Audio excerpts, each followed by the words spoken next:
All right. Hey, everybody. Welcome back to another episode of ATL on Fire, the podcast where we talk all things Atlanta United football. Hope everybody has slowly recovered from that ass whooping. Carmen. You mean Carmen's surgery? Yeah, Dave. Yeah, Carmen. Yeah, we haven't Carmen talked got to you her since, ass kicked by the surgeon. since the surgery. How did that go? It was okay. Less painful than that loss we took. But I did check with the doctor. I did actually have surgery. I was a little concerned for a little bit. Okay, all right. But don't worry, no pain meds, so I can drink wine. It's all Nice. good. I'm ready to go. Way to take it for the team. That's right. I like it. And Roy Kent, how are we doing? Good? Yeah. Roy Kent. Hey. Roy. You say, I do it, coach. I do it, coach. Oh, we're both going at the same time. What's happening? Yes.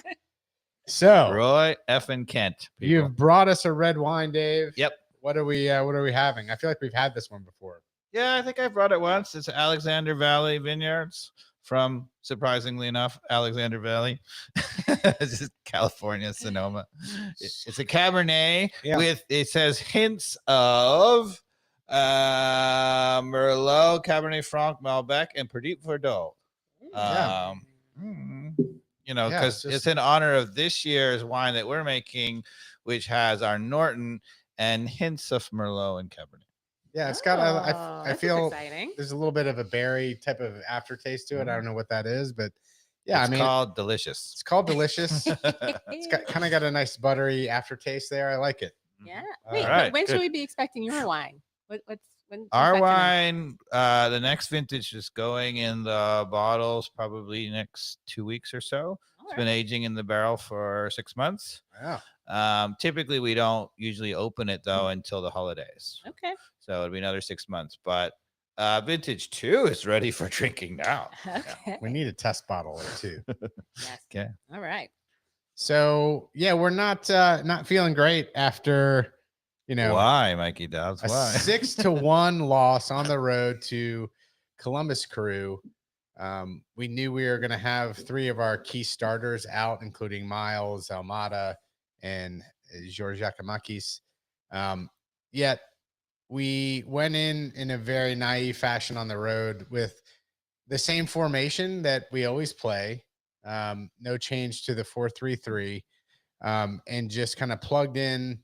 I have to say, we called the formation. You right? nailed the formation. Like, we actually went back and listened to exactly what you thought Pineda would start, and Right. you were spot on with what you thought. 100% 100% of what you thought Pineda Well would get as a done. starting lineup. position for position. So that was Guzan in goal, Lennon right back, Gutman left back, Parata, and then the young Noah Cobb. Noah Cobb as the replacement for Miles Robinson. Since we didn't have Abram, who was also on international duty. Right, our other poor backup. guy could have had a shot, and yet no, called in for Peru. And then happily we had Sosa starting in front, which we liked, but also Ibarra and Marcetic. Not totally pleased with that, but I mean, we kind of had to play that hand given the players we had to choose from. And then Wiley out on the left, Araujo on the right, and Miguel Berry up front. Yep. So we kind of knew we were going to be struggling with Miguel Berry up there to create anything. We saw very much the mandate to press, because Miguel Berry is up there running, trying to close down the keeper and have everybody else follow suit. So that was clearly the mandate from Pineda in terms of a pressing tactic. You know how I say that you can only press if you got it marked up in the back? There's another time when you can't press, when you never get the ball in their end. You can't press unless you're up the field. We couldn't get the ball basically out of our end, right? Now, I will say, out of the nothingness that Barry did, he was making, good pressing runs to force a bad keeper, because the Columbus keeper was not good with his feet anyway. He was the backup. The backup clearly wasn't great with his feet. Starting goalkeeper was on international duty too. Barry was able to put enough pressure to make him make some fast decisions that we almost nipped in that first half because the people behind were pressing as well. 15 minutes or so. First 15 minutes. that is exactly right. The first 15 minutes or so. I did observe though that there were some chances. We kind of came close to getting the ball that was being played out of the back. Yeah, the press was kind of terrific in the first 15 minutes.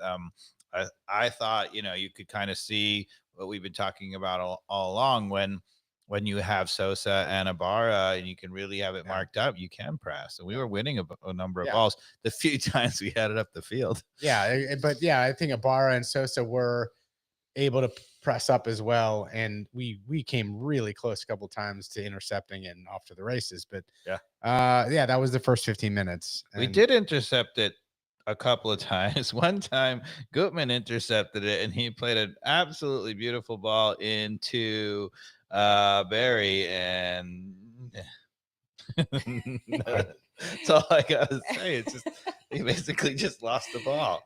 I'm like, Miguel Barry does not seem to be much. I read 21st minute, Gutman with another great step, plays to Barry, just terribly slow to make a decision and loses it. Oh. Barry be Barry. Barry gonna be Barry. I do want to take a pause and thank our sponsor. Woo, there it is. Wild Heaven Brewery. We forgot There's a that. Positive. Yeah, there's a positive. Drink more. Let's just beer. every 5 minutes in the podcast, we'll just say I think Wild we might Heaven need Brewery. that. Wild Heaven Brewery. Because that will make us cheerful for talking about this horrific. This is going to be a difficult podcast. Yep. So, all right. We didn't look that bad the first 15 minutes. Is that the positive on what we have to say about this game? Maybe even 20. Maybe even 20. Okay. Somewhere in there. Yeah. I don't know how long it but we did get wasn't much. We did get scored on right in the 14th minute. Yes, I believe that is correct. And I did feel, and for whatever reason, we had Lennon and Gutman inverted in that situation. I don't know if like the play dictated that, where they just accidentally were supporting each other's roles. Like, yeah, and I couldn't figure out how that. So one thing that's interesting is, I've said that statistics say that in swinging corners offensively are, I don't know, something like 10% more effective than out swinging corners. And so I've always said, when we have corners, Lennon should go over to the left side to take it as an in swinger. Right. And then Wiley or Araujo can take it on the other side as an in swinger. Right. And actually, to Pineda's credit, I saw Lennon go and do that a couple of times, but I don't think that's why. So in those plays, then Lennon went back initially to left back, and Gutman was on right back, and that's fine. And then they switched eventually. I couldn't bring myself to watch any replay to prepare for this podcast, so I didn't go back. I don't think that's what happened, because we were defending our own set piece or something. It was like a corner against us. That's how it initially started or something. But so it was strange. It was strange that he was playing left back, Lennon. That is. Yes, they were definitely switched. The ball came out wide in some manner. I do remember feeling like we want to step through it. We have, thanks to our friends at Dirty South Soccer, we have the actual pictures. Sure, yeah, we can do that. So we can step through it. So if we go to the first picture, we have the ball in our own left back, right by our own end line, and it was played back to Brad Guzan, right, who immediately was under a lot of pressure from Columbus. Okay. So in this first clip, he's just received the ball back, and he doesn't really have a lot of options. So they were pointing out that, this was bad, because he should have had some options. But nevertheless, that happens, the good press, whatever, and he was forced to clear it. And he didn't, going back to our moments of Brad Guzan maybe not being 100% back, or maybe being a little old, he didn't clear it that far. So if you go to the second picture, you'll see that he kicks it well short of midfield, right? So it drops, the Columbus guy is winning it right there and about 10 yards into our own half. Yeah, that's like one of those situations, if he shanks it out of bounds, it's almost better than to play it kind of right up the middle and have it be intercepted like it was. Yeah. Yeah. So this guy is able to get his foot up, it looks like, and play it to the Columbus Crew guy right in front of him. Yeah, so it's Nagbe right in front of him, and I think it's the young guy McFadden, right, who ultimately scores the goal. I think that's him winning the ball off of Guzan. Now, one thing that they said here, which I sort of vehemently disagree, they were like, look, nobody's marked up or whatever. And I'm like, of course they're not marked up. We had the ball. Right, you shouldn't be anybody who's marking up when your team has the ball. Right. I mean, in the midfield. Like, I'm not talking about in the back and getting it organized, but if you're in the midfield, you're supposed to be getting open. Right, that's how you get the ball up the field. Right, so I would almost argue this where they've frozen this clip. So Guzan has kicked it up. For those of you on the podcast, has kicked it up the field.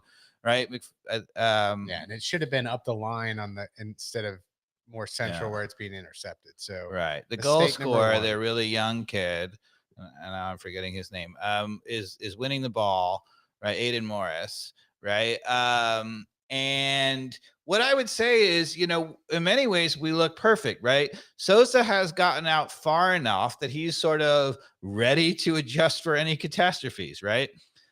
So when they win the ball, they have 2 arrows pointed. There's 2 free guys, but that's what happens when you give up the ball badly out of the back, right? There's going to be an option, open initially, and he's in a great spot because no matter where he plays this ball, he can at least put pressure on one of them. Yes, he can put pressure on one of them. Yeah. So now let's go to the next window. So they were complaining that Sosa didn't really close it down. I would agree with that a little bit, and that he could have probably closed it down more. But I think the reason why he stayed at home a little bit in the middle there is he's trying, if he closes it like desperately, Nagbe is just going to play square right in behind him to the other guy who was open. Yeah. Right. And I also felt like as this progresses, Lennon should have come out and closed faster in the next. I haven't seen the frames, but I felt like Lennon could have been able to pressure a little bit faster as he's in the back left here. Well, so that's what they've drawn the arrow to. So, right. Okay. So Nagbe is going to draw, he's going to take the space. He's going to draw defenders. And in fact, he ends up drawing sort of 3 Atlanta United defenders. Yeah. And that's not so great, but okay. It's Ibarra, it's Sosa, and it's Araujo there. 3, they're closing him down. They're not going to let him run, but so Lennon is playing left back here because they've switched, right? Goodman and Lennon. Lennon's not even in the frame. He's off the frame. Right. And what they're going to show you is that there's a Columbus player running, wide open on the wide side, and go down to the next clip, because I think this is what illustrates it right here. So Nagbe's played out wide. And in the beginning of this clip, Lennon was actually kind of wide. So he has run and tucked in. Yeah. Why? Exactly. That's what I was screaming during the game. And that's before we even got here. I don't know why there's this much room between what was obviously going to go outside, right? Like there wasn't really any danger in the middle in that previous clip. Nope. It was always out to the right with the 2 guys here on an overload. And yet Lennon gave this guy that much cushion that's outlined in the blue. So that's what I was screaming about. I just didn't. So Lennon on this picture, for those of you on the listen to the podcast, he's actually even with the inside the 18. So there's a whole wide of the 18-yard box, and the Columbus player has the ball, and Lennon is basically even with the outside of the 18-yard box. So he's lined up with that, and he's a good, I don't know, it's definitely over 10 yards. It's probably closer to 15 away from him. And he's pinched in. Now, notice when he's pinched in, he's not actually marking the guy in the middle, because they have 2 guys forward. We have 3 guys back, right? He's not helping over there, right? So if for some reason you are going to come in, if you make a decision to come in for some reason, it should be because there's an emergency and there's a guy you need to mark. He hasn't done that. And that has been my objection the whole time. Not only are our outside backs constantly pinched in under Pineda, but they don't come in and help. They never win the ball there. They never try to make a play on the ball. They just come in for no reason and then have to scramble back out.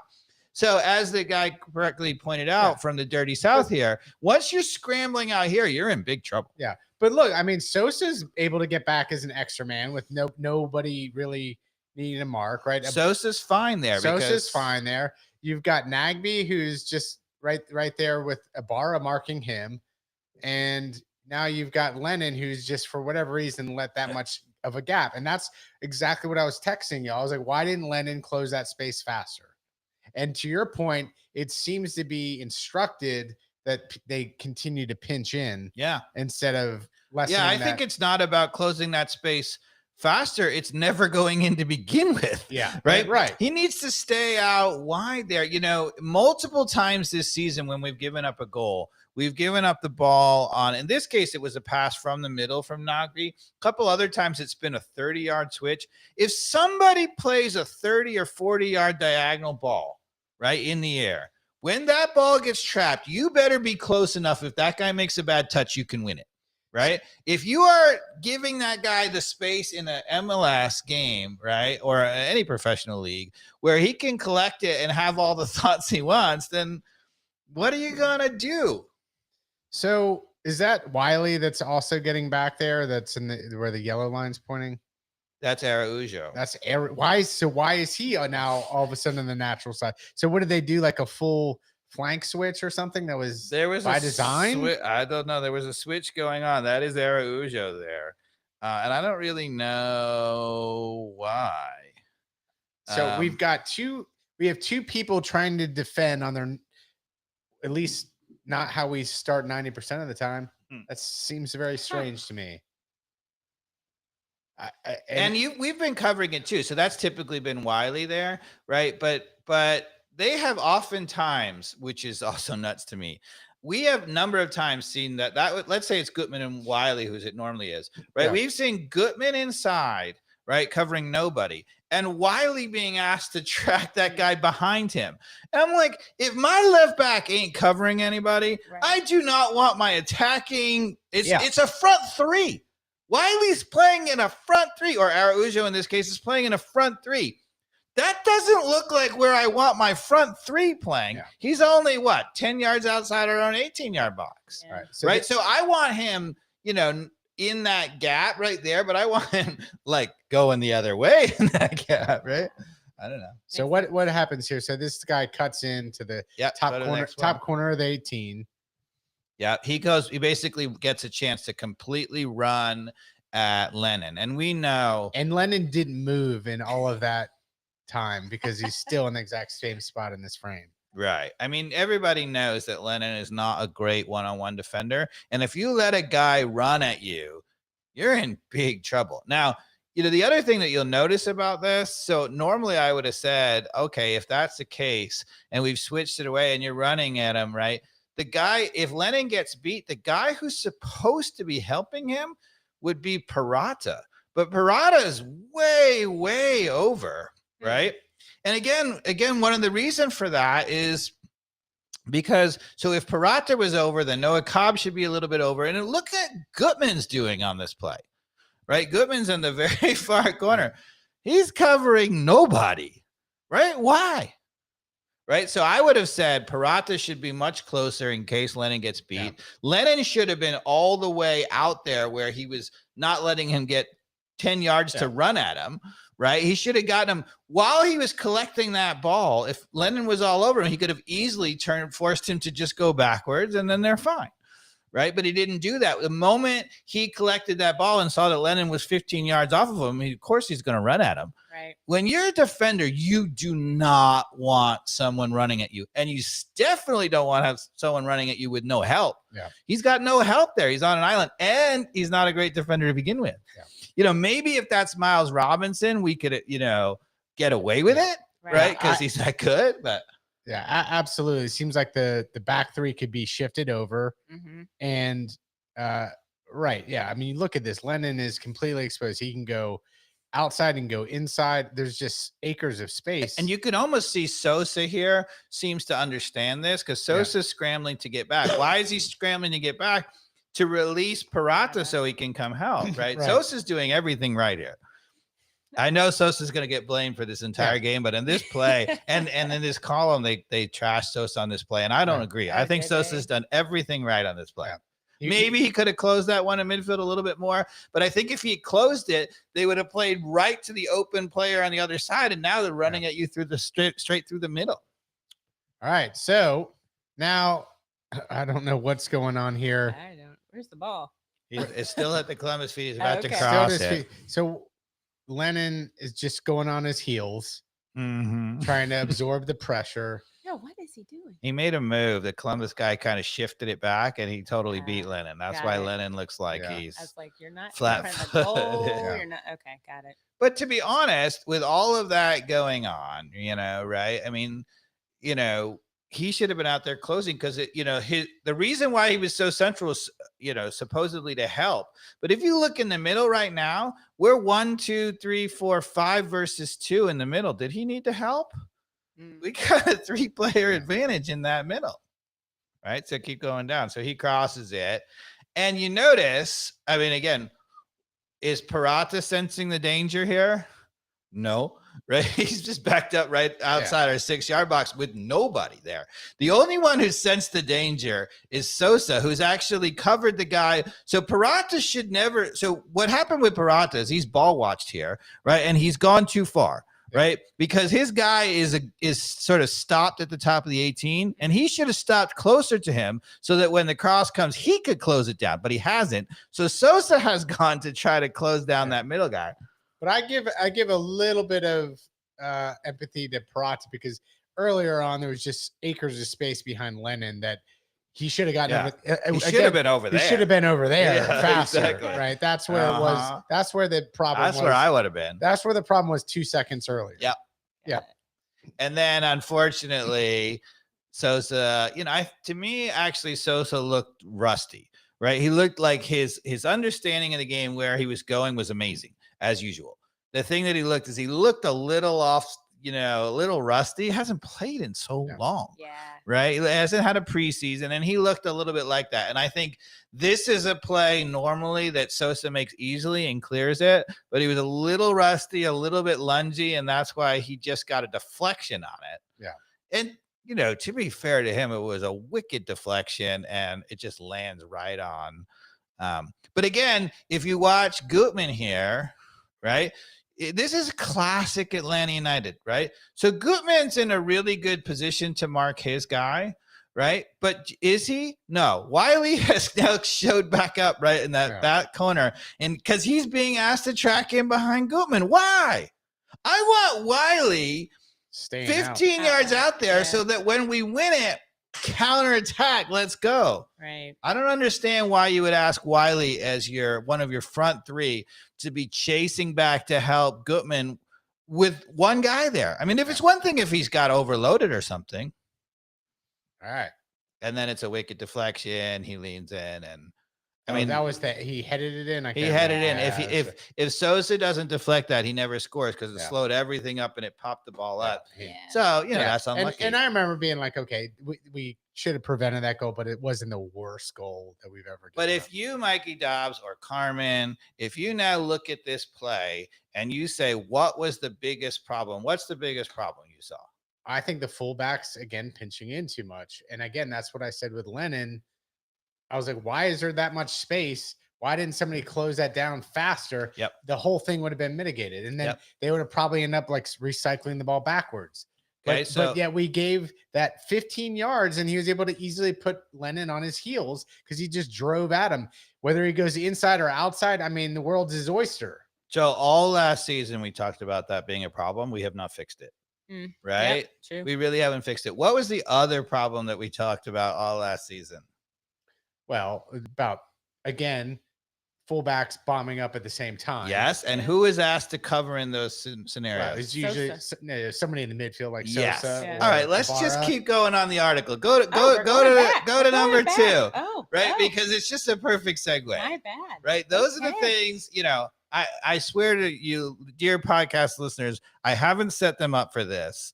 This is just reality, right? This is the second goal, right? So here in the second goal, we've seen a still, right? Columbus has taken possession of the ball. And what's happened here, okay? So the guy who's circled down on the left is their front player, right? Yeah. And can you identify where Lennon is on this? No. Yeah. Yeah, you can. He's there. I'm saying I can't. Is this him? Yep. Up Okay. by the half line. So Lennon is The up by fullback. Yeah. Where'd who go? Where'd who go? So The Lennon guy is that a I'm good So is there 25 yards up the field. is there anybody in his place right now though? No. Over So here? so what? So there's no one covering 19 right now. no, nobody's covering 19. So one of the things that's interesting, right? So in this unbalanced system all season, Lennon has been asked to bomb down the right side. And what's normally been asked to happen is Miles Robinson goes over, Parata plays center, and the left back is the left back, right? So I can't, this is actually after Gutman is gone, right? So now Wiley's playing left back. And that's a disaster in its own right. But anyway, so nobody gave the memo to Noah Cobb, right? Because if you watch Noah Cobb here, right? So Noah Cobb's supposed to be marking in behind Lennon, or at least, so I thought that was the tactic, right? Because Miles Robinson's been doing that brilliantly, and that's why we haven't been caught. We've had 3 back, and we've had a guy over there. Right.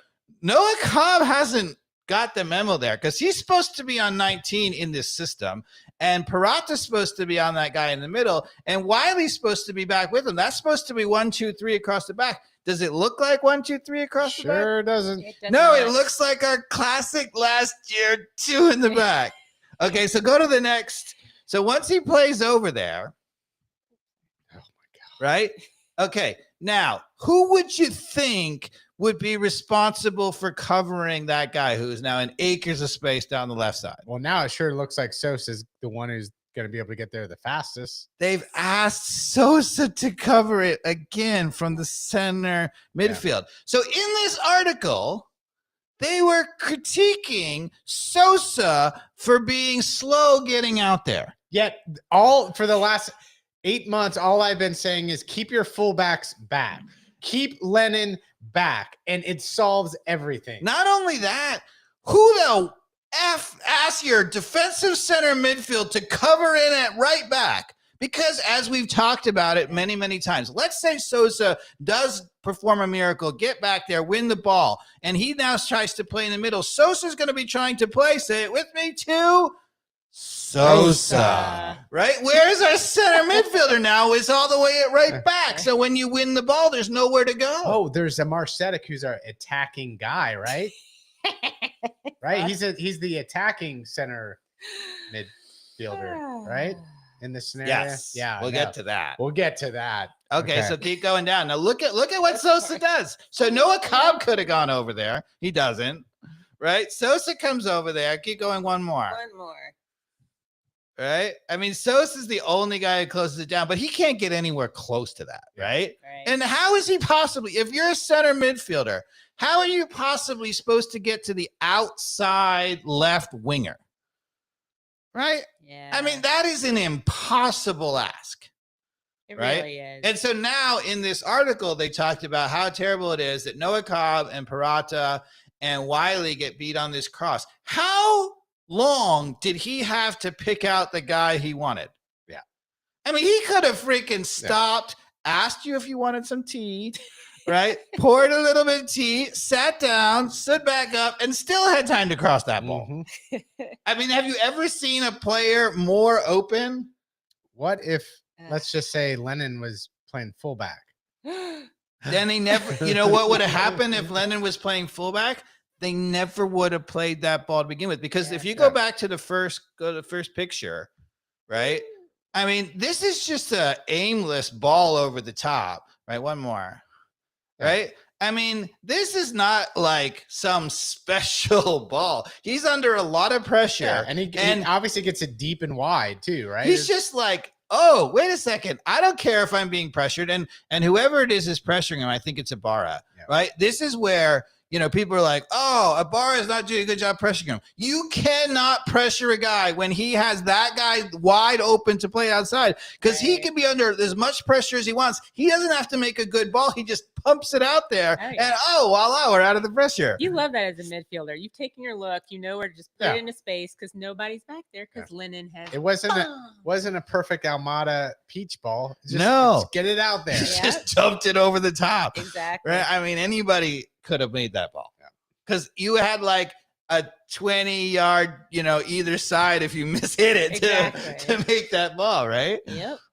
All right. So now, obviously, if you go to last, frame on that, people are going to criticize that Wiley gets beat, and again, I do agree here. So if you look at this, so Wiley is trying to mark instead of trying to win the ball. This is a classic thing. When you have an attacking player who never was taught to defend, when they get in their own penalty area, they're just like, oh, coach told me to mark.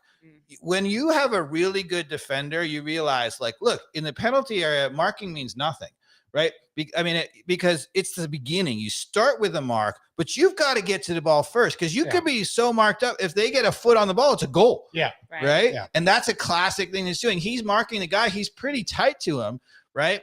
But he still scores. And it scores because nobody has ever taught him that you win that play by actually getting there first. Yeah. Yeah. Just like corner kick.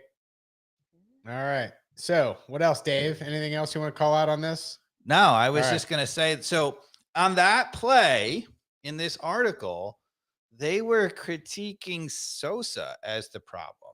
Do you think that was Sosa's problem? No, it was not Sosa's problem. It No. was the fact that our fullback isn't back, Dave. Well, not only that, but in the new system that's supposed to be lopsided, right? Nobody, so you would think, right? We can see it, right? That in the beginning of this season, right? The entire formation has been Gutman stays a little bit more at home. Lennon still gets his free pass. We've been talking about that. Why do we have it? It's so non-thought out. But anyway, that's the system, right? And Miles Robinson has clearly known that because he's been covering him behind Lennon the entire time, right? So if the team were talking about that, right, that when Wiley had to go to left back and Noah Cobb had to come in, which was all forced. He didn't get the memo. No, but they clearly didn't know that, right? So either it's not a tactic and Miles Robinson is just bailing out Pineda, or it's a tactic that they haven't talked about as a whole team. He's only talked to. It's scary. That's really scary. And I believe that might be the case, that all that Pineda is like pressure, intensity. That's all that matters. I assumed that Did Pineda, we practice with intensity this week, do you think, Dave? Enough intensity, Dave? Enough intensity!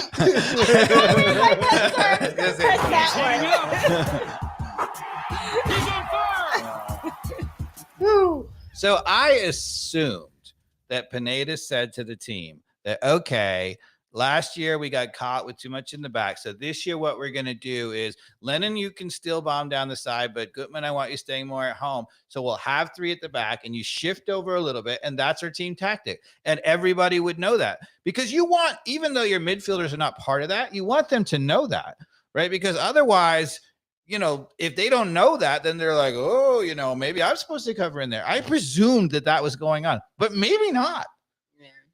Who knows? I don't think he's talking to the defenders at all, is my theory. I think he's worried about like the press. You don't think that, so you think that all of this is random. So if that's true, then that means two things. One, Gutman is solving the problem because Gutman has realized it's a problem and is staying back. And Robinson has solved the problem because he's realized that he has to cover in behind him. And they've both just said, F this, Lennon's causing all the problem. We're going to just solve it. I don't think there's as much of an explicit directive that we are concluding around the balance of our fullbacks on who goes, who stays. I have a hard time believing that happened all just naturally, but you could be right. It's possible. We don't know. Miles may come back and been like, look, I've been watching y'all for a year. Which I'm just saying it's absolutely frightening if that be the case. But it wouldn't surprise me given all of the comments you hear from Pineda and it really being about the press as like his big thing, right? And I think he's focus further up the field. And again, to your point, the press is not about the people further up the field. It's actually about having people back that can make that a reality. Yeah. All right, so let's talk about the middle then, right? So the other thing that was really being picked on, again, everybody, I think everybody, including Pineda, is probably going to blame Sosa, right? Because people said we got overrun in the middle, and they said, well, our middle was amazing, right? When it was Ibarra and Josetu and Sejdic, right? And now suddenly we have Ibarra and Sosa and Sejdic, and we got overrun. I don't think that is so. People's conclusion is that Sosa is the odd man out, and that they were supposed to be playing a double pivot, right? We talked about the double pivot last year, right? With two defensive midfielders and one goes forward, whatever. I don't know, of course, what Pineda said to them about it. It didn't look to me like they were playing a double pivot at all. It looked to me like Sosa was the defensive midfielder, which is what I would have done, and Ibarra's playing in front of him.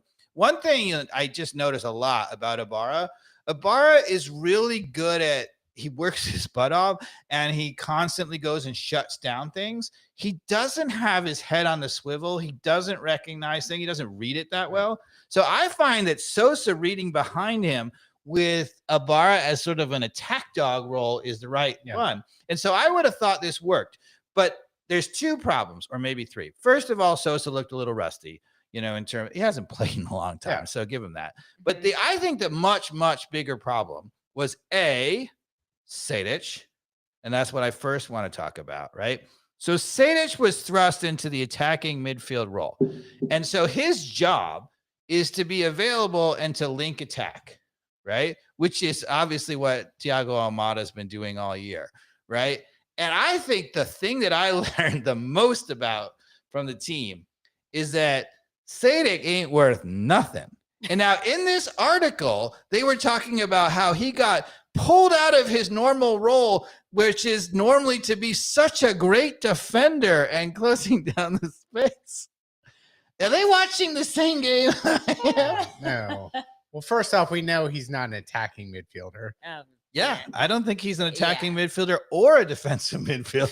If there's someone out there that says Sejdic gets stuck in, which is the definition of a good defensive center midfielder, let's come have some coffee, because I want to hear the story. He did intercept one ball that caused the goal earlier this year. We all remember it. Yeah. We were like, wait a second. Sejdic make a tackle. So, Dave, I don't even know if we need to get into the rest of the game. You do you, but I want to know, like, what your thoughts are on whether it's formation or philosophy on going on the road to Columbus. We predicted what we thought Pineda would have as the starting lineup. It was exactly correct, which means Pineda is predictable, right? Yep. He thought his system was working and he tried to stick with it. Right. And that's why I went with that lineup, because that's what I thought he would do. Now, it was always going to be hard, right? It is crappy on an international break. We're missing 7 players. 3 starters are really important, and they were missing. They were missing their center back and their 2 best attackers, Celereon and somebody else. The only 2 guys on their team who can score, and they scored 6 goals. Correct. So exactly, it was pretty much even at the end of the day. Yep. Regardless, we're still on the road. We are missing our attacking formula. So that is fair. Right? We got Araujo and we got Wiley, who are able to put teams on the back foot, but we didn't necessarily have the recipe to make them succeed, right? So a ton of pressure on those players to be really our only attack. Clearly, Miguel Berry is not a guy who can take the game on his shoulders and score. Earlier in the season, you'll recall that Pineda went with Berry over Brennan or Papa Giorgio, because Papa Giorgio was ready and he went with Berry. And now he did change that the next game, right? He finally decided to start him. But his first decision Pineda was slow to a conclusion. Is that what you're saying? Pineda was slow to a conclusion, just like slow to, like, maybe what I'm trying to get to in this conversation, Dave, is what should have been our starting lineup? What should have been the philosophy, regardless of formation, of how you go on the road to win against the Columbus Crew with a team that is not set up with an Almada to transition out of the back, a George Giacomakis to press the line, a Miles Robinson to be an absolute staple in the back. What are you doing on the road to tell this team, hey, it definitely don't lose 6-1, but let's see if we can snatch and grab a win here? Well, the ironic part about it is that I would have said what we've said all along. I don't have such a problem with the lineup. I just have a problem with when Noah Cobb is in there as a new guy, right? Right. That if there's ever going to be a moment to say, all right, Lennon, you can't just bomb forward for no reason. That was the moment, right? Yeah. Because you would say, if you had an excuse to make, you would be like, you got a 18-year-old center back who's never started an MLS game, right? He's going to need help. So what you're saying is one of two things happened. Either Lennon didn't follow instruction or the instruction was never given. The instruction was never given because, I mean, honestly, there is no instruction. Well, so if he gave that instruction and Lennon did what he did, then he should be absolutely benched for like 2 or 3 games, because that means that the coach has no control whatsoever. Right. If he made that instruction and he played that way, because he didn't change anything. It wasn't given. So I don't think it was given. My question is, how do you set your 18-year-old new center back up with no help in an MLS game in his debut, right? Yeah. You almost would have argued, some people said, maybe we should have played 5 in the back and give him an even extra guy. But which it was, again, I would have maybe gone that way. I would have gone a little more conservative on the road with what I saw on paper. But to your point, as long as the 4 in the back are instructed to stay back, especially with Noah Cobb as a rookie back there, I'm okay with that too. But why not play defensive posture, period? So here's my insight. And this is something that, to be honest with you, sort of occurred to me for the first time watching this game. I actually think that the bigger problem for Pineda is not necessarily his tactics per se. I mean, I think there's some issues there. I think the bigger problem, and you guys, I want you to weigh in on this, is I think that he is a really poor talent evaluator. And what I mean by that is he doesn't think Barry, is like what we're watching, is way worse than Papa Giorgio.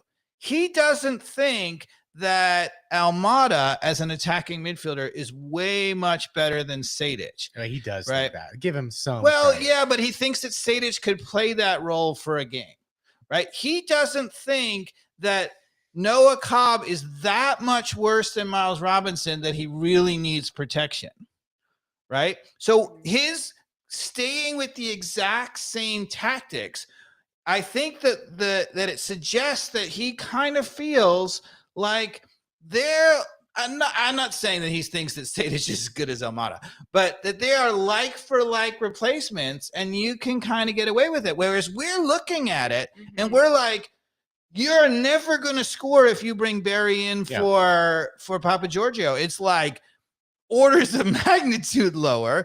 And we're thinking that when you bring in Noah Cobb, right, that is compared to Miles Robinson, you're going from the best defender in the league to a 18-year-old rookie who, no matter how good he is, my first and foremost, like with Miguel Barry, like, should have been on the bench. I would have much rather seen Araujo as a false 9 and bring in Wolf from the get-go. Yep. Especially if he was your first and sub. That's my thing, is I think he thinks Barry is okay. We watched him, He's Barry, insane. and we're like, he's awful. He's awful. He can't think that Barry's. I think he does. And when I was thinking about this formation, you said I was blaming Barry on Bocanegra, but you were telling me that he was actually scouted by Pineda. That's what I heard, but I don't know. Yeah, that's what you heard. Yeah, that's a little frightening. Sadly, that kind of makes sense too. Because Pineda has said multiple times that he really likes his height, and that's one of the things he really wanted, a tall center forward. Which, I'm like, has his height helped us at all? Has he even gone for a header? No, I don't Not think once. so. Not once. He doesn't go in the box and fight for that. I think he thinks of himself as, a Spanish style tiki-taka kind of player or whatever. He doesn't want to play that way. Right. I've seen nothing in his game that suggests that. I've seen nothing in his game, period. But I getting back to your question, whether it's tactics or his evaluation of talent, I feel like he trusts his tactics, like despite the like he thinks his tactics can overcome the talent thing. So he's like, I'm not going to pay attention. That's kind of what Dave is saying, right? It's well, I'm going a step further. For example, this whole unbalanced system, right, is obviously designed to get Lennon free, right? And I truly think it's because Pineda thinks that Lennon is probably one of the top 2 players on the team. Oh Lord. And I mean, there's no offense to Lennon. He's a decent player, but he's not. Yeah. No, he's not. He's not a special player. He's not a good player. He's a good player. He's not a special player. No. And I think so. This whole, we've been saying, why would you design this crazy system? Right? Because he thinks that Lennon is super good down the side, and he thinks that Gutman is no good going forward. Whereas if you watched last year, okay, maybe Carmen, you can look us up for us. How many goals did Gutman score versus how many goals did Lennon score last year? It was something like on the order of 5-2 or 5-1. Yeah. Like so the numbers are telling you that Gutman is much better going forward. Yeah. Right? And he is designing the system for Lennon going forward. Neither one of them need to go forward, Dave. Well, they can go forward occasionally, and they both would be really great. But we would be way better off if they just stayed back. Yeah, but I think so. If you evaluated it as we have 2 good outside backs who can attack some, but neither of them are so special going forward that we have to design. Neither of them are Trent Arnold-Alexander, right? That we have to design something to get him free because he's so, dangerous in that situation, right? So I think, the more I think about it, the Rios Novo call, right? Staying with him too long, right? The designing the system for Lennon last year with Castaneros, right? Instead of Joseph, right? At times, right? Cisneros, sorry. Moreno last year sitting on the bench all the time. Yeah, he does not see it. I think that he doesn't know talent.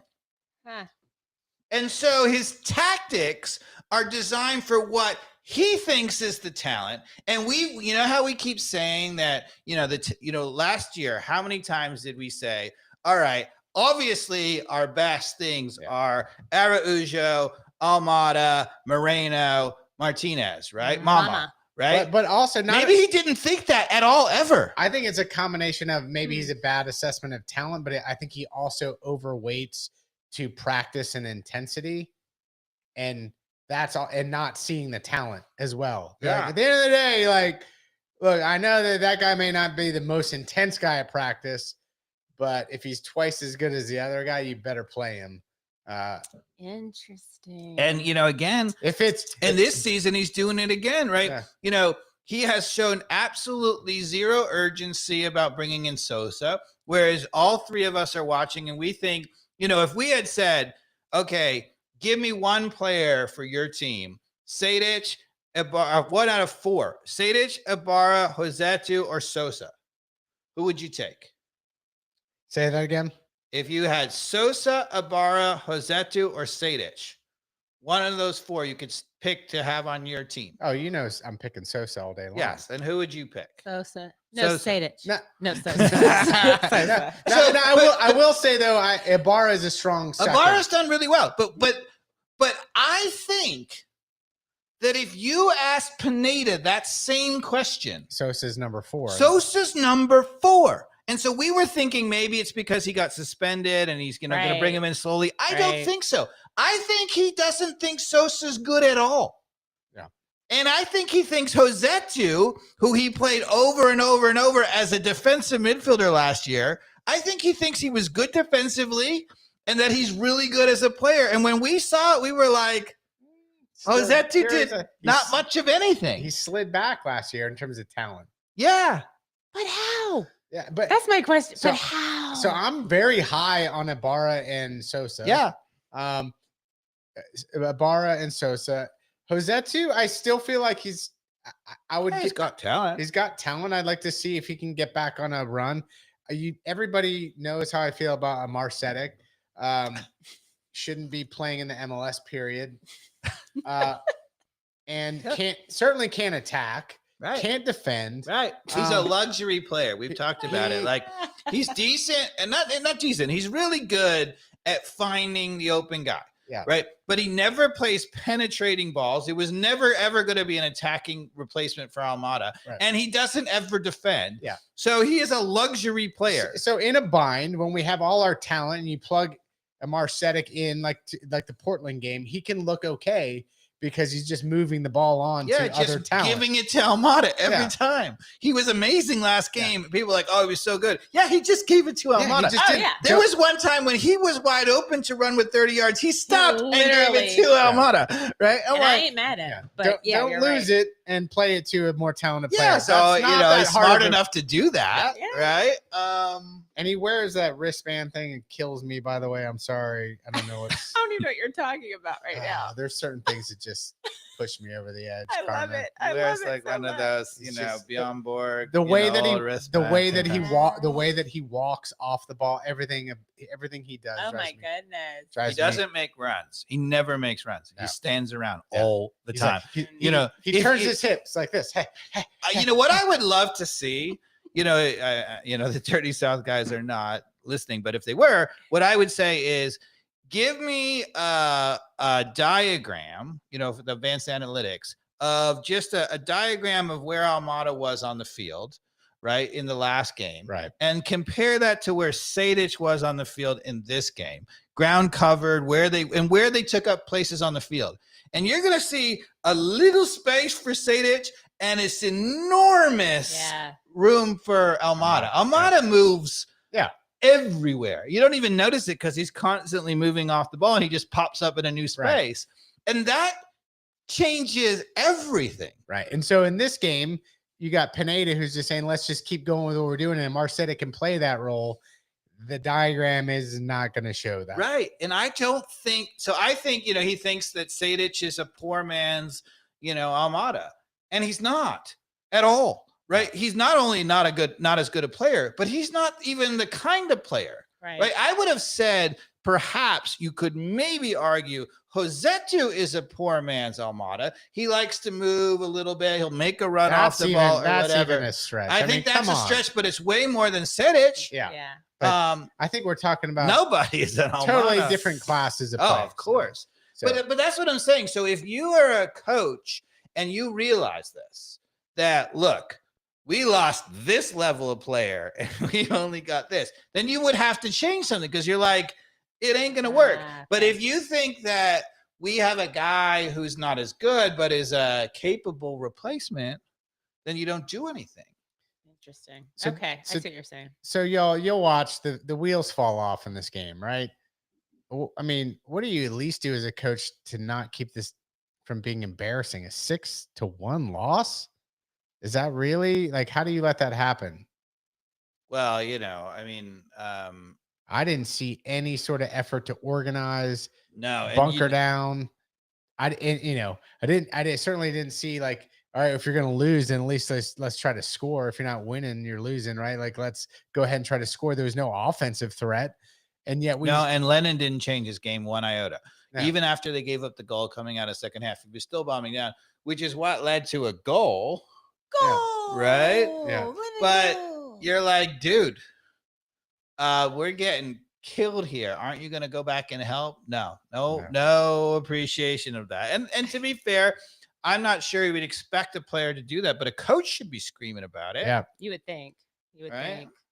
So maybe this is a hot take. I don't know. Elliot says it's still better than Josetu. Yeah. I would have said that both of them have not been good. Yeah. who's better, I would have said, they're different, a little bit different, but neither of them have been looked really good. Neither. So I don't mind. I don't disagree with that. I don't have a strong opinion. Like both of them don't advance the ball forward. Both of them can hold the ball and play a safe ball, very ticky-tacky type of. I find them very similar. I would say that if Rossetto is coached differently, he's got more skills than Amar Sedek to be able to take his game to the next level. But that expiration date for Rossetto is running out quickly. Yes. So which is unfortunate because the guy had the captain ban halfway through the season. He was making passes at some point last year that were penetrating lines and doing things that were more offensive. I've never seen that from Amar Sedek. So that's where I would say, like in terms of upside and potential, Rossetto is way better. But in the current environment, I think they're roughly, the same. Okay. There was one more player that I forgot to mention that I think also indicates this total lack of evaluating players. Ronald Hernandez. So he thinks Ronald Hernandez is awful. Yeah. And the Venezuela coach continues to call him up for the national team.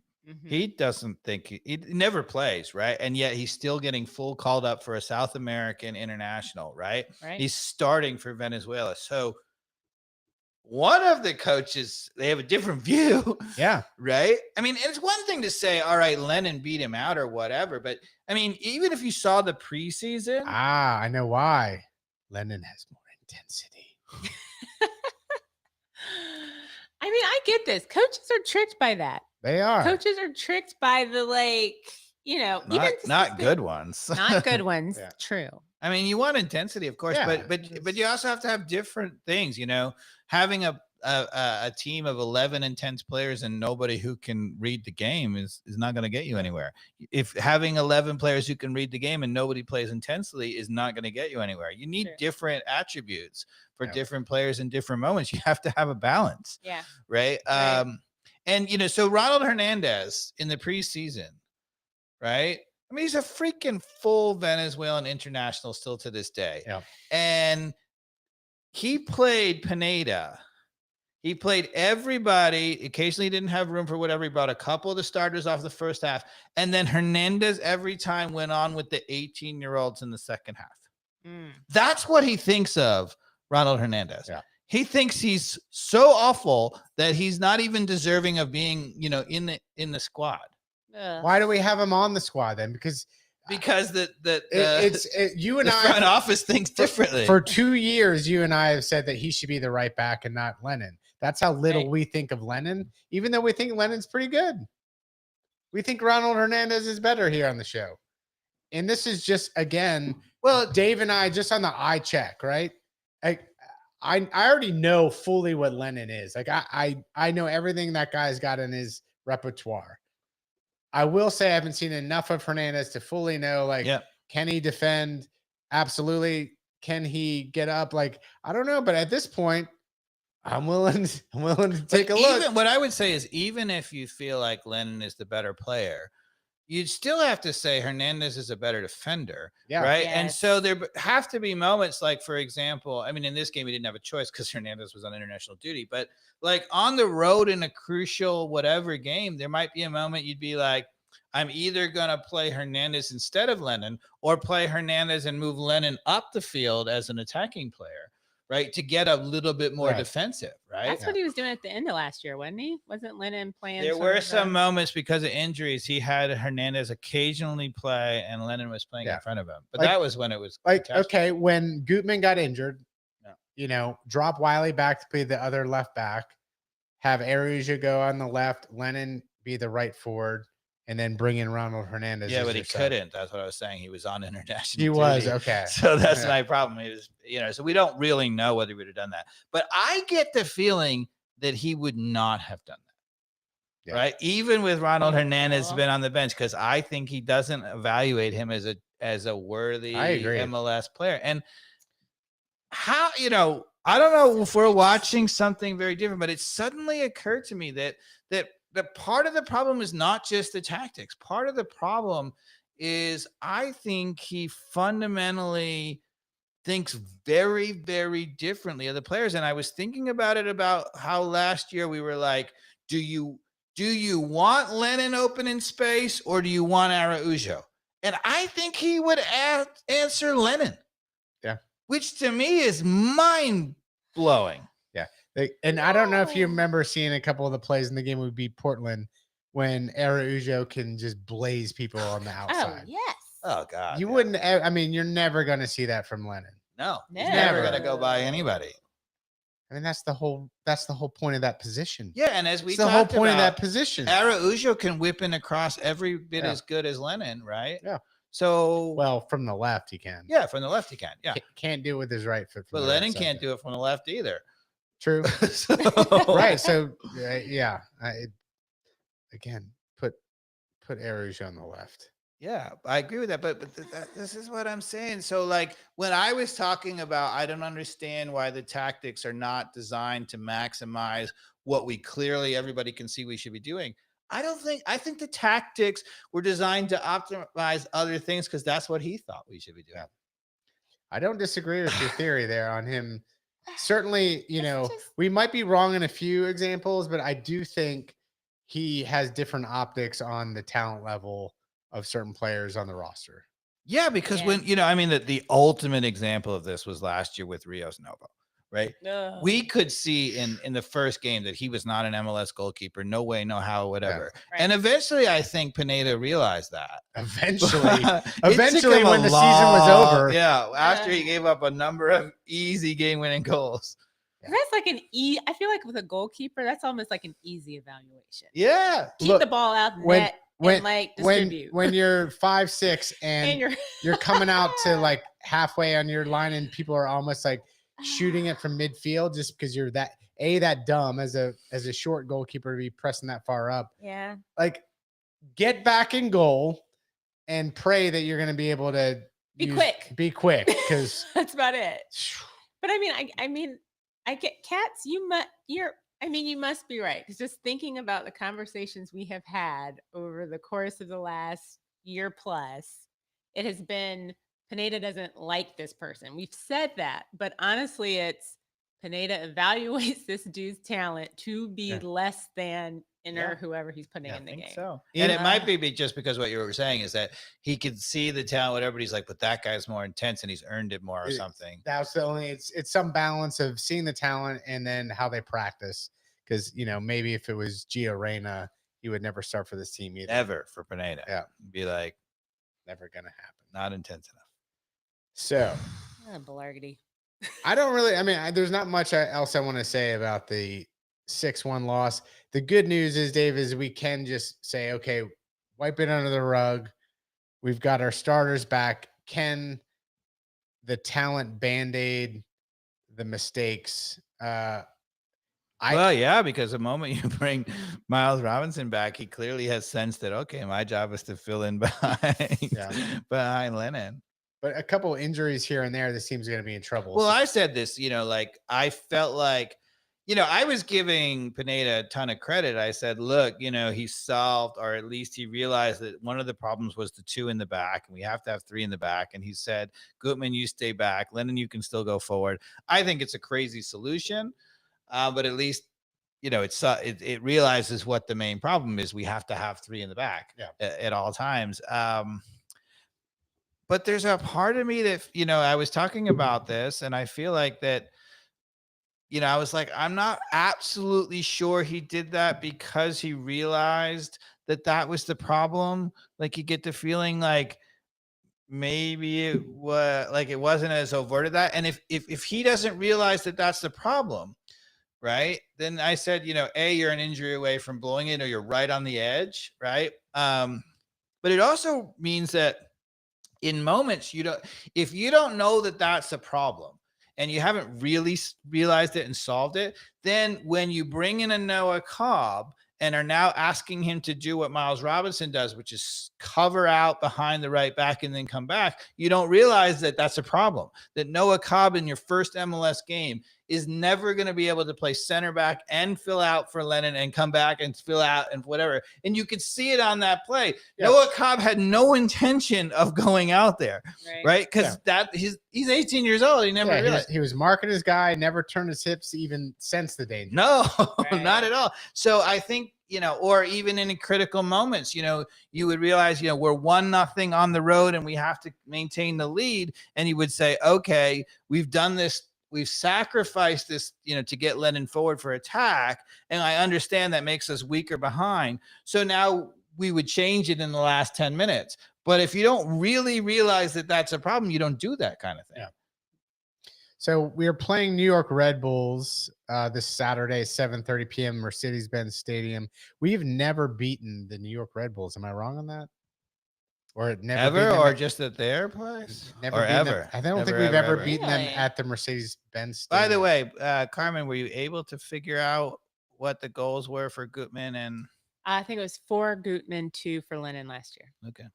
So I don't think we've ever beaten New York Red Bulls at home. Neither. I was just want to point this out. So not huge, but again, just statistically speaking, you would say the better attacking player is Gutman. If you were going to design a system for a guy going forward, you'd say Gutman. Now, obviously, what was the assist numbers? Do you know? Oh, I got away from it. Let's see. Because I think that Lennon probably had more assists, although that's a classic MLS assist. They're not real assists. There we go. Lennon 6, Gutman 1. Yeah, so that's probably it. Like he's like, oh yeah, he scored or whatever, but more assists. But those assists, as we all know, are such BS. Those are MLS assists right there. Sorry, I didn't mean to interrupt you. Keep going. I am worried that we got bad juju with New York Red Bulls. Never beaten them. That is bad. I don't think we've ever beaten them. Ever? Not only have we ever not beaten them at home, I don't know that we've ever beaten them. Oh wait, let's see. What we got? It says we will beat them once. According to the interweb, Atlanta United and the New York Red Bulls played, I don't know what today is, but 14 games up to today. Atlanta has won one. Okay. Just one. One at Mercedes-Benz Stadium. Wait, what? I can't even. Let's see. 10. I don't know what that means. 1 at Mercedes-Benz away. New York Red Bulls won 9. I don't understand all this. But we have not beaten them a lot. Let's just go with that. It's not good. Not good. Yeah. So what's your prediction against New York Red Bulls? They are a kind of in-your-face type of team, right? That's all I would really be able to say about Well, them. they're the king of the press, but they've lost another head coach and where are they in the table? Terrible start. Let us see. The New York Red Bulls. Yeah. They're still playing on that awful field. No, that's New York City FC. Oh, that's the other one. Okay. That's the other one. No, the Red Bulls at Red Bull Arena, but this is here anyway. It's at Mercedes-Benz on Saturday. Right. Yeah, I'm going to my first game. Very excited. So excited. You got to scroll a long way down the table to find the Red Bull. Yeah. Scroll. Why is it not moving? 2 fingers on the mouse pad. I'm just gonna go. Yeah. No. It doesn't like can't me. Be done. It can't be done. Oh, well. Can't be done. Okay. What the heck? Let's see. Arrow, maybe? No. I broke it. Sorry, guys. Hit reload. Refresh. Yeah, I think I'm hopeful we're gonna win the game because I'm there. I'm gonna be there. Please, soccer gods, be kind to Mikey Dobbs on his season debut at the Benz. But no, I really do think we'll win because we're at home. I do think that the talent that we will have can overcome a lot of mistakes that we've talked about. Yeah. If we can score some goals, I think, the floodgates will open if, Giacomakis keeps pressing. That's one of the things that's my biggest optimism with George Giacomakis is he's bringing that pressing the line.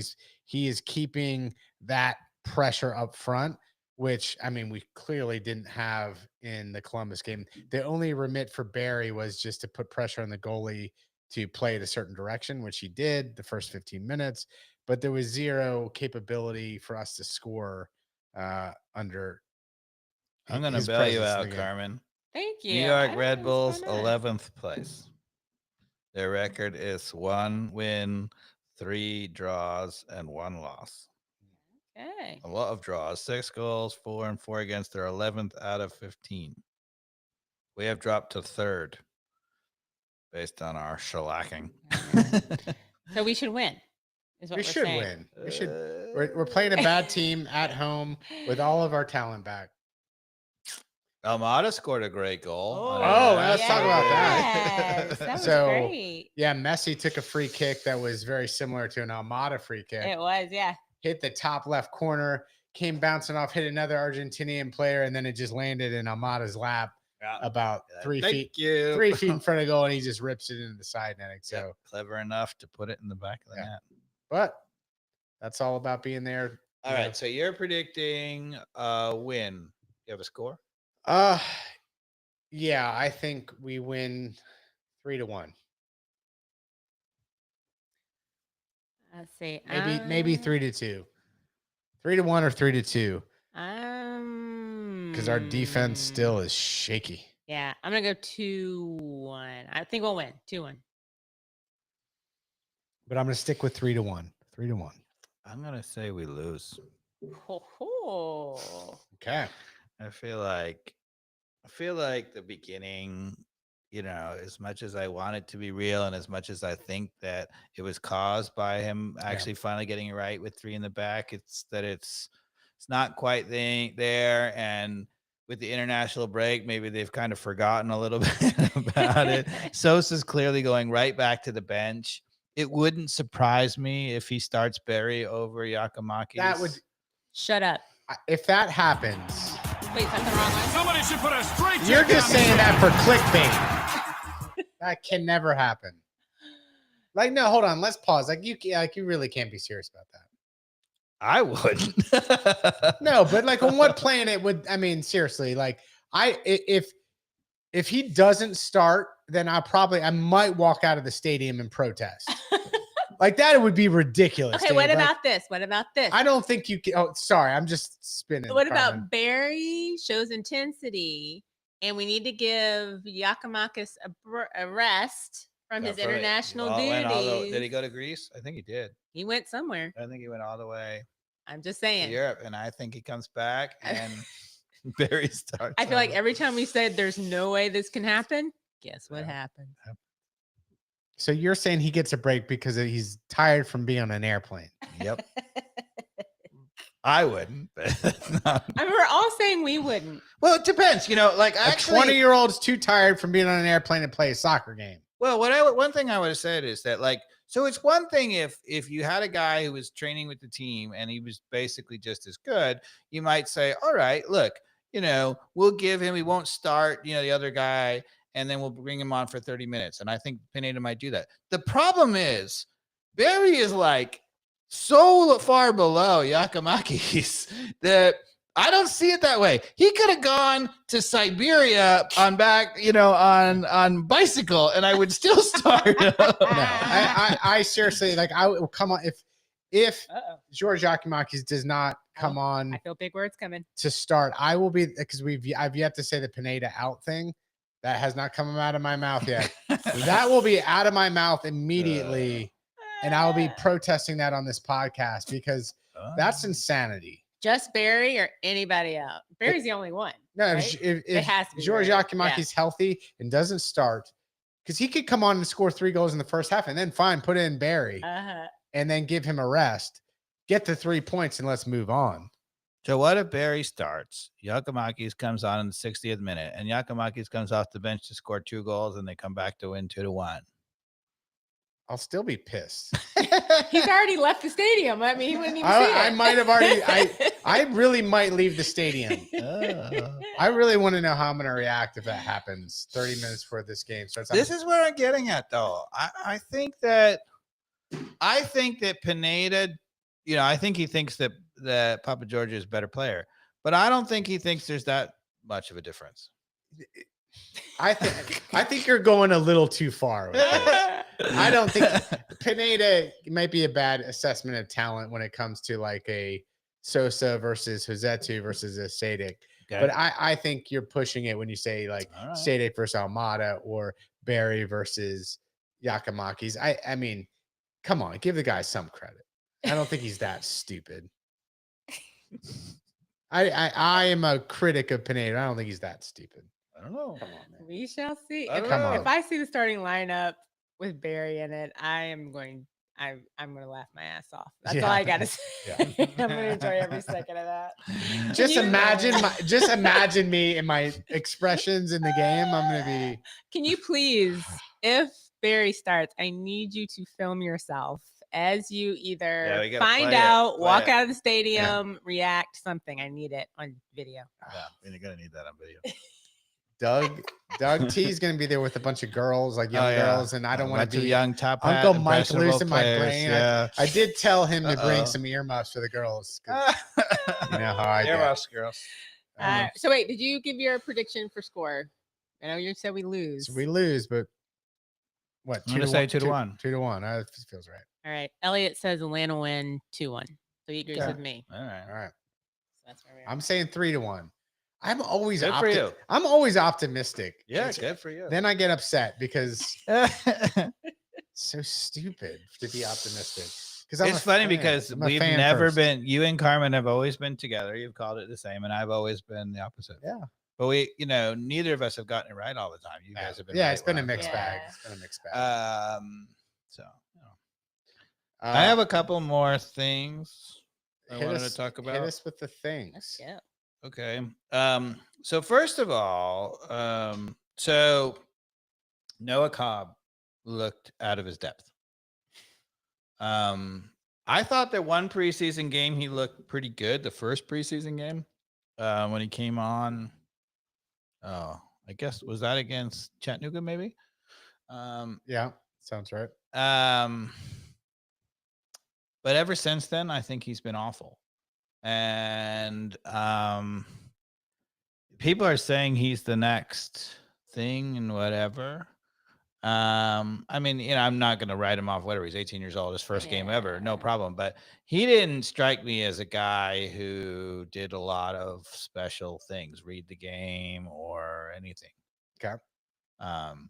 So I didn't know whether you had a thought on him from that match. Well, I am not going to judge him on a 6-1 Sure. loss. That Neither is- am I. I is- don't want people. Don't tweet at us saying this because I'm not judging on that. I'm just like, Yeah, I hope that's just the first game jitters.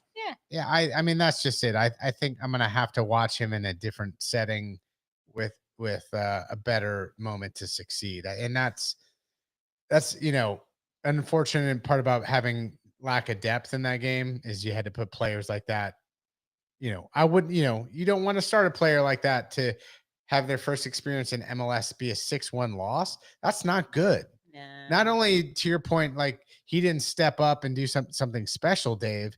He has to live with the fact that his first big debut was a 6-1 loss as a defender. He let in 6 goals. That's his remit, right? So he's got it. So that's also, to me, an issue with coaching too. Like you never see that in the EPL, right? Like you don't put a guy who's supposed to be like your next up and coming kid in a situation where they would ever lose 6-1. Like you rarely ever see that in the EPL, right? Like coaches are very careful with young players not to get scarred. Right. And that's a scar, dude.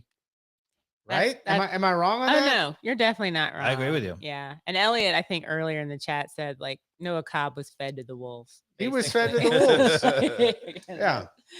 But he So, shouldn't have yeah. been, right? Because he should have had 2 defensive midfielders protecting him, and he should have had a right back sitting next to him, and then it would have been okay. There's no right back sitting next to him. Number 19 is out there going, hey, lob it over here. Thank you. All right, so that's observation number 1. Are you ready for observation number 2? Two. Let's do it. Yeah, I'll put Mikey Dobbs on the spot because I have no idea.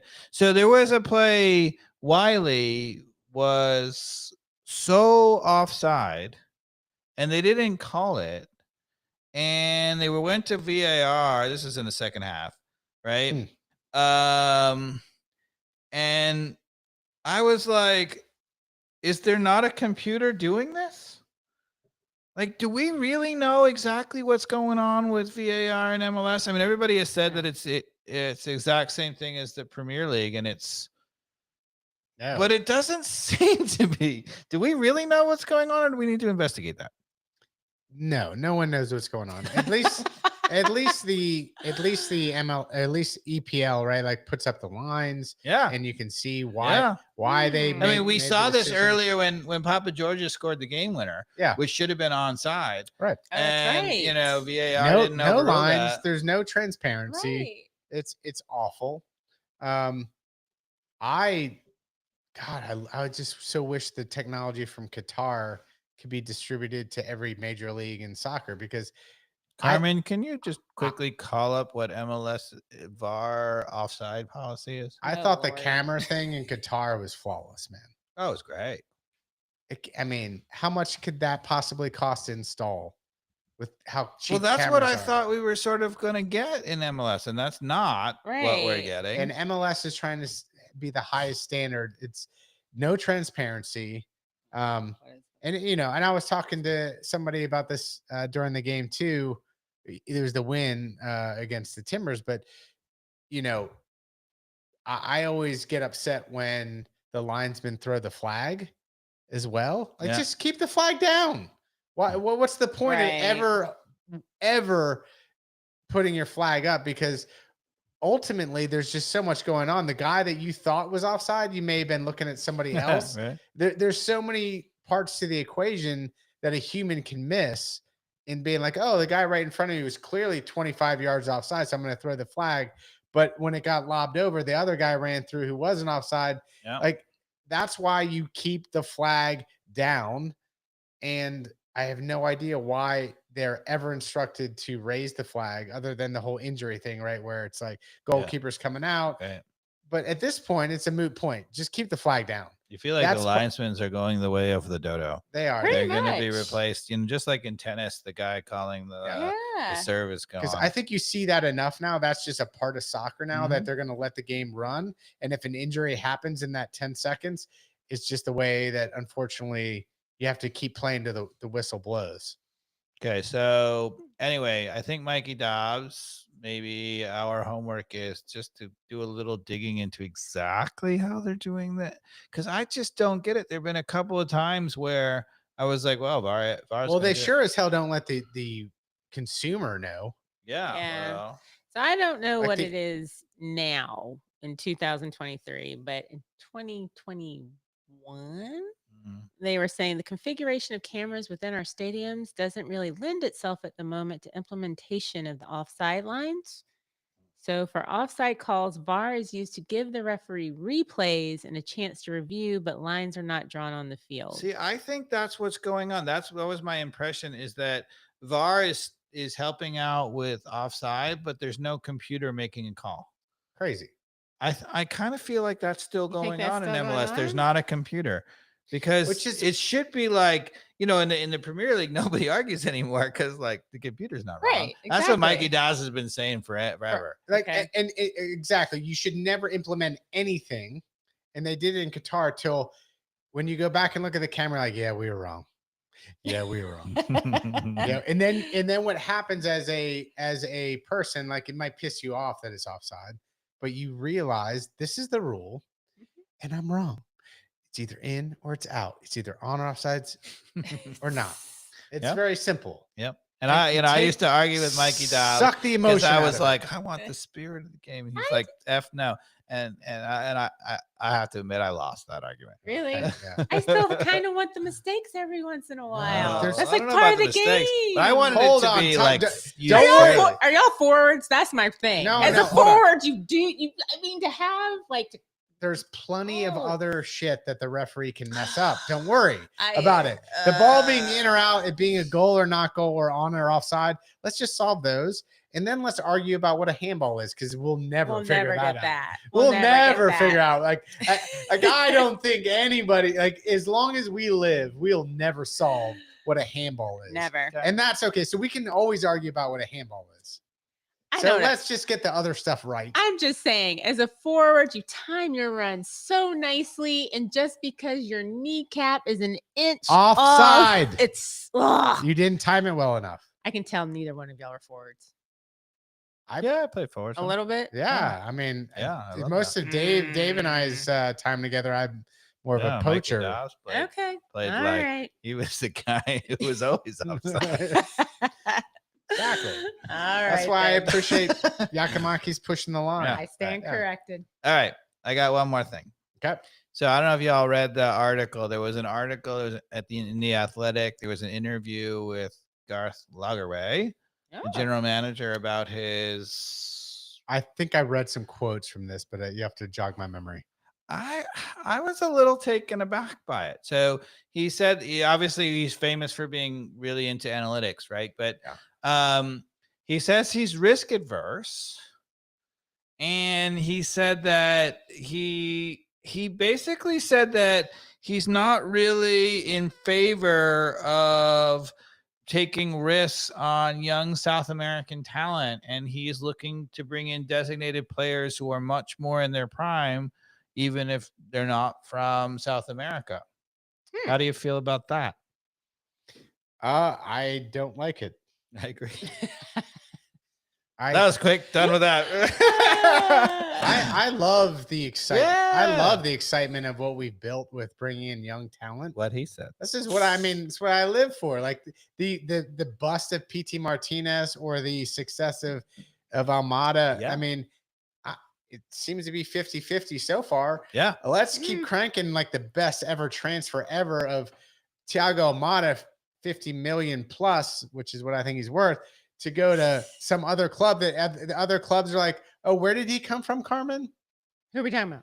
Thiago Almada, when he's playing for some team in Europe, they're gonna be like Atlanta United. You go over there and be like, "Where your Thiago Almada?" That's like, right. Like when I was wearing my Al Marone at Newcastle versus Arsenal last year, and that is what makes Atlanta United a global. People are like, it does make it a global brand. Okay, devil's advocate. Yep. Very devil's advocate. Okay. I actually agree with you guys. Because at some point, I think it was even when I was a guest on this show, we talked about kind of with the Almirones and the PT Martinez.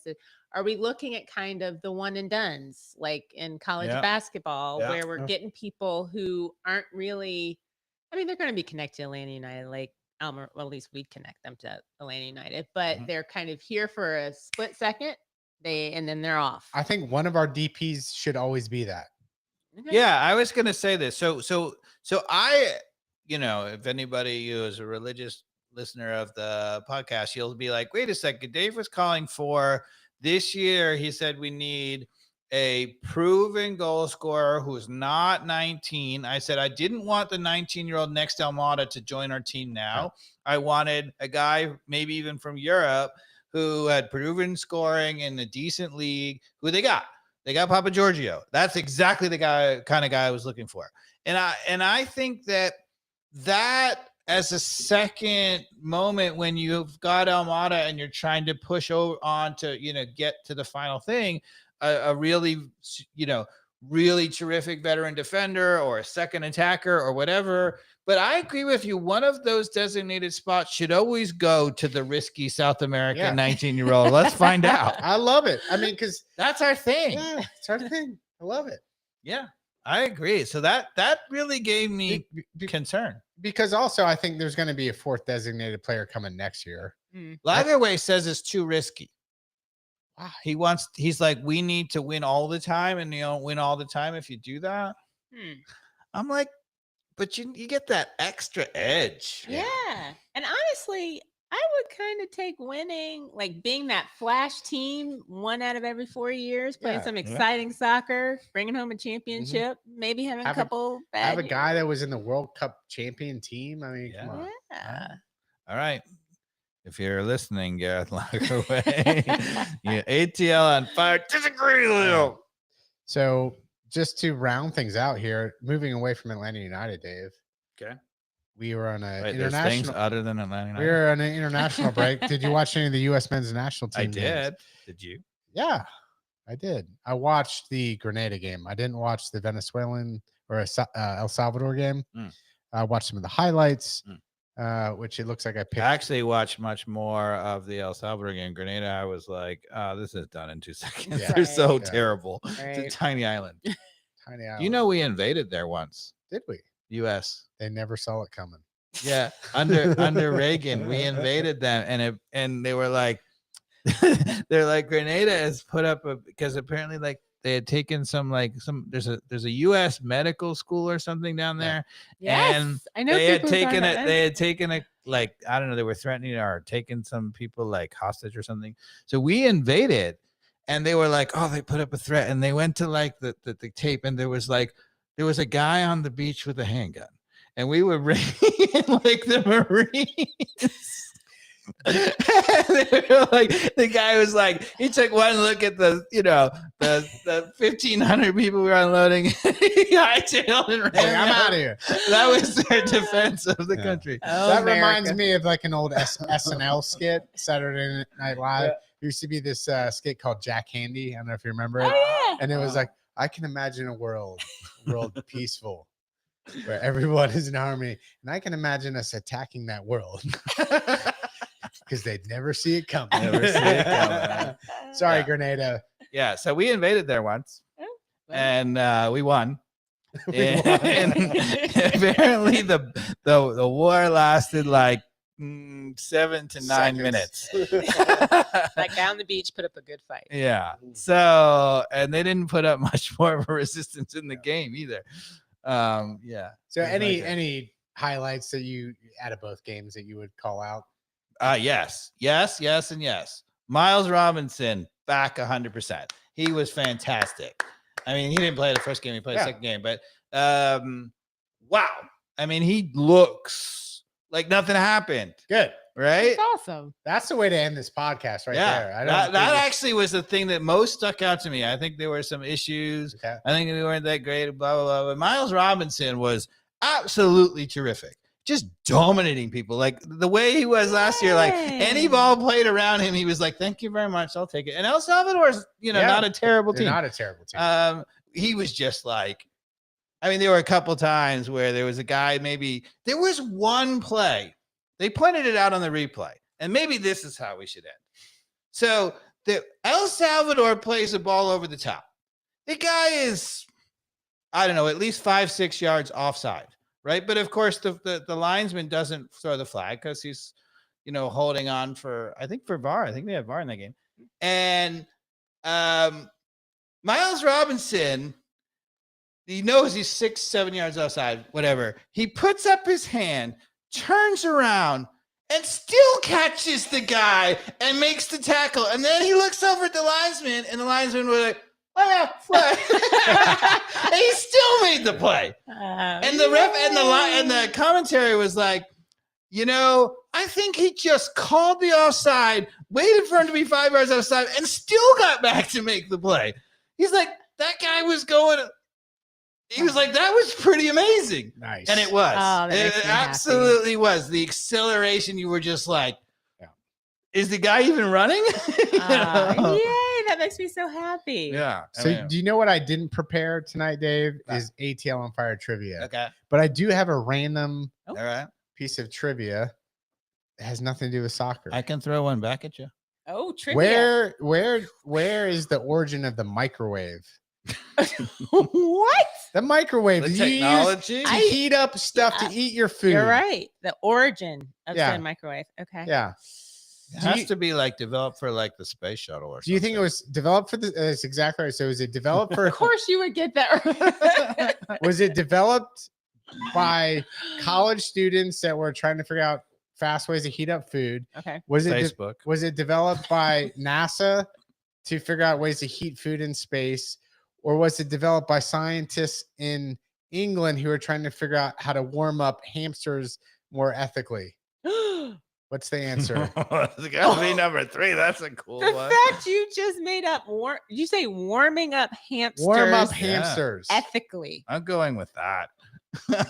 Screw what I said. You came up with that, but just out of like, yeah, I have to go with that too. Is that what you guys are? I'm gonna go with that. You guys are correct. So I think this, Dave, with what you do, because not that we need to highlight it, right? But there's some small gerbils or whatever that might be sacrificed for the good of humanity. The greater good. The greater good. So in the save my later in the 50s, I don't know if is James Lovelock or Lovelace, a British scientist. they were trying to figure out how to freeze hamsters, right, and then bring them back to life because there's a lot of benefits for like blood and tissues being preserved, right? So that like blood right now can only be stored for like 3 weeks, right? So they're trying to figure this out in the 50s. How do you freeze something and then bring it back? There's some crazy stuff with stroke or whatever. When people are having stroke and they come in and they just like cool them down and instantly, like really, really cold, and it like really slows down a lot of the problems, clotting, and gives them time, all kinds of things. It slows down the whole inflammation, the whole response, and it gives them time to do certain things. There's some like version of that. It's really cool. So evidently they're doing the experiments in the 50s on hamsters, right? They weren't that humane. They would freeze them, and they were through terrible means warming them back up and they actually came back to life, like a hamster. Like it was like success, right? Like after them being basically dead. Vinny the hamster. Cryo freeze, right? So this guy, James Lovelock, he was like, I like it. Let's take a magnetometer or something, whatever the mechanism behind a microwave is. Mikey Dobbs, I know where you've been. It heats up the hamster. You know where he's been more humanely through microwaves. The end of the internet. The end of the internet. That's right. And so as he's developed this on a desktop, right? He decides to heat up a microwave potato, and it made a perfect potato. And there you go. Like, and so maybe that's the origins of the microwave. The microwave still doesn't make a good potato. Yeah, now it's all. Do you know how many microwave potatoes I've eaten in my life? Microwaving potatoes is a genius thing. You wrap it in paper towel. Podcast has gone off the rails. Come on. Okay, I'm gonna bring it back because my trivia question is actually about MLS and Atlanta United. That's no fun, dude. All right, so Thiago Almada through the first 3 games scored 4 goals and had 4 assists, and so he contributed to 8 goals. And there was only one team in the entire MLS who scored more than 8 goals in the first 3 games. St. Louis. A new one. St. Louis. Is that them? How do you like them apples? You got it. Nailed it. Yeah. This is an easy layup. Is that the guy with the old ball guy that keeps scoring? The old ball guy. They keep passing it to him. He's too slow to get back on side. And they realize, they're like, there can't be anybody out. I'm just going to turn around and pass it back to the goalie. And they're like, wait a second. They still got a guy back there. I love it. He's done that, I think, twice. I love it. It makes me so happy. God. All right, people, we've reached the end of the internet. If you have a hamster, give him a pet. And wait, one more time. Wild Heaven Brewery. Yes. Be sure to drink their beer. Go to the brewery. Their sponsor. Awesome. Delicious. We need to have Nick on as our correspondent from the footy mob. Yeah. All right. And I know we keep saying this is going to be the end, but I have to give a shout out. The shirt that Mikey Dobbs has on. I don't know if y'all can see it from there. It is lovely. And can we give a shout out? Get your Kent stuff out of the way. Can we give a shout out to the person who made that my shirt? mother-in-law was so nice to take the embroidery, get some shirts. We're going to get some more made up for the both of you. This was the first prototype, and it's very nice. Awesome. Fantastic. Yeah. So absolutely great. Yeah, maybe we can get some printed out for some fans. Nice. Do some giveaways, some ATL on Fire trivia. All right. Non-hamster related. So thanks everybody for listening. All right. Good night. Bye, guys. We're still broadcasting.